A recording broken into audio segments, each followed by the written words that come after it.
Добре дојдовте во уште едно ново видео на каналот Ти можеш. Јас сум Жаклина, тренер за личен раст и развој, а темата на денешното видео произлезе од една дискусија која што ја водев денес со една мене драга личност. Се обидувавме да најдеме одговор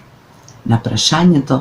зошто не можеме да најдеме затоа на секое зошто кое што се појавува во нашиот живот. Постојат теории дека прашањето зошто содржи во себе гнев, можеби осуда, можеби несогласување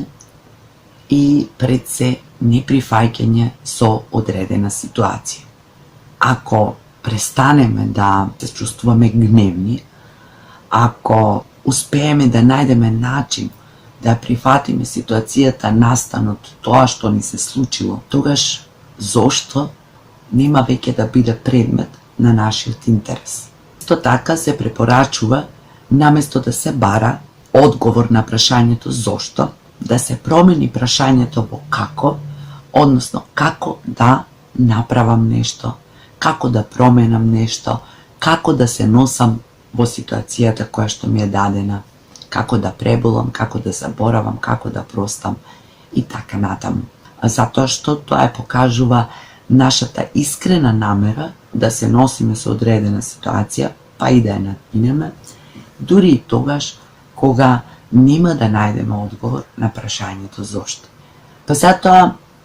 јас ќе понудам повеќе различни размислувања и се надевам дека нешто од тоа ќе ви помогне, дека во некој од тие размислувања ќе се препознаете и дека нешто ќе биде адекватно на ситуацијата во која што се наоѓате, па ќе можете да го искористите, односно да ви послужи во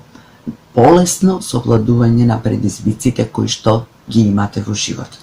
Би било убаво кога сите би биле на едно ниво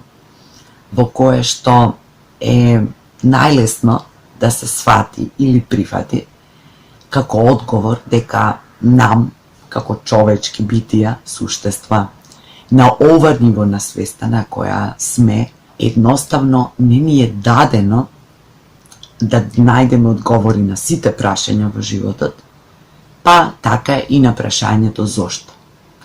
И би било убаво ако може тоа да го прифатиме. Но што правиме кога и ова не ги задоволува нашите потреби и кога и понатаму продолжуваме да трагаме по одговори на тоа зошто, кога нешто во нас се буни, кога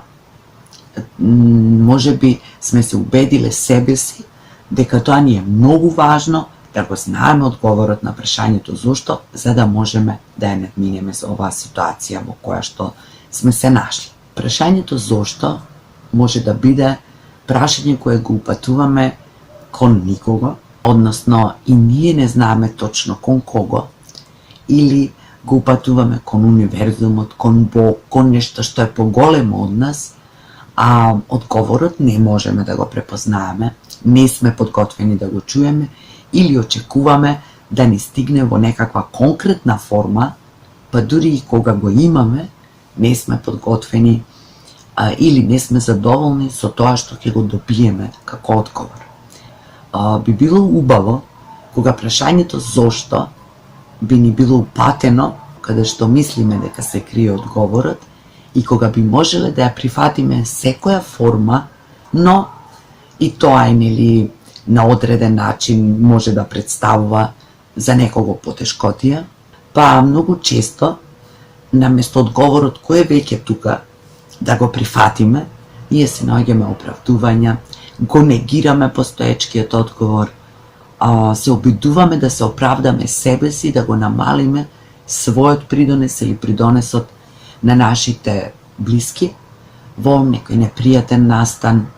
кој што ни се случил или да ја тргнеме одговорноста за состојбата во која ние или некој од нашите блиски пријатели моментално се наоѓаат. Потоа, друга причина би било тоа што можеби толку сме се навикнале да го повторуваме тоа зошто, затоа што се наоѓаме, например, во одредена состојба или затоа што долг период играме улога на жртва, па тоа зошто ни доаѓа некако како мантра која постојано ја повторуваме, да не речам дури и по навика, се разбира на несвесно ниво, а не очекуваме одговор или суштински не бараме одговор, туку тоа зошто пак ни служи како некое оправдување, односно јас не сум одговорен, јас не знам зошто, јас не можам да разберам и не сум воопшто одговорен, не придонесов никако, и се тоа да го зацкриеме за тоа зошто. Зошто мене ми се случува, зошто се мене ми се случува, зошто пак мене ми се случува, а при тоа да не сакаме да видиме на кој начин ние може да повлијаеме, односно да направиме некоја промена која што можеби ќе придонесе да не ни се случуваат постојано исти ситуации или да не се соочуваме со исти предизвици кои што ни животот ни се повторуваат. Ако е така, тогаш сигурно голем дел од тоа е во нас. Одговорноста многу често за тоа што ни се повторуваат исти ситуации, исти настани, па исти луѓе или луѓе кои што нели личат едни на други, само го замениле местото, тогаш дефинитивно се работи за нас. Можеби едноставно проблемот е во тоа што ние бараме единствен, точен, концизен и јасен одговор, а тоа што ни се случува е резултат на многубројни процеси, настани, влијани од луѓе, наши избори и се она што сме правеле низ годините, можеби на несвесно ниво, на помалку свесно ниво, или сме правили избори кои сме мислеле дека ќе не однесат во една насока, а не довеле во друга.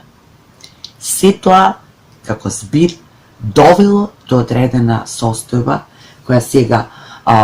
се плашиме, не сме подготвени, ни предизвикува болка, страв, ни е непозната и поради тоа упорно се држиме до одговорот на прашањето зошто, кое што не мора да биде ни едноставен, ни еден и кој што може се разбира да биде многу комплексен и кој сам по себе може да бара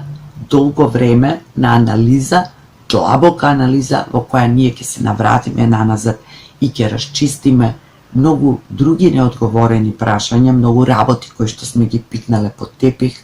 многу работи кои што условно сме ги заборавиле и кои што не довеле во ситуацијата во која што сме. Се вели секое зошто има свое затоа и најверојатно е така.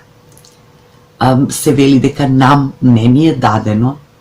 да ги знаеме одговорите на сите прашања, па со оглед на тоа и одговорите на сите зошто. Можеби нема ни да ги дознаеме, но тоа не е причина да не се обидеме, да не трагаме по одговорот, меѓутоа тоа да го направиме длабоко во себе и доколку има потреба да се навратиме и во минатото, а пред се да се обидеме објективно да погледнеме, односно да се погледнеме себе си, како да се работи за некој друг, да ја видиме нашата приказна како да е нечија туѓа приказна. Тоа би било и еден начин како можеби да дојдете до одговорот на прашањето зошто. Напишете ја вашата приказна, односно обидете се да се сетите и запишете го тоа на хартија, дури и она што мислите дека не е многу важно, дека не е извршило директно влијание, дека не сте сигурни колку во одреден период придонело. Запишете се, меѓутоа обидете се да не размислувате, да не посветувате многу време на тоа, туку едноставно најдобро би било да ги затворите очите, да се опуштите во некоја медитативна состојба и да се обидете да видите со очите на душата, да се навратите тивко, смирено, без осуда и да направите еден преглед на одреден дел од вашиот живот, навраќајќи се полека наназад. Затоа што можеби одговорот на прашањето зошто лежи токму таму, некаде каде што сме го сокриле не само од другите, туку и од себе си. Се надевам дека овие размисли ќе предизвикаат кај вас нови размислувања, можеби ќе ве поттикнат, можеби ќе ве потсетат на нешто. Се надевам дека ќе најдете одговори на многу зошто во вашиот живот, за да бидете помирни. Меѓутоа се надевам и дека ќе успеете да прифатите и тогаш кога нема да најдете одговор на прашањето зошто, па ќе го замените со прашањето како да, како сега понатаму и што можам сега да направам за да излезам од оваа состојба, да се чувствувам подобро, поуспешно, поздраво и за да живеам живот каков што заслужувам.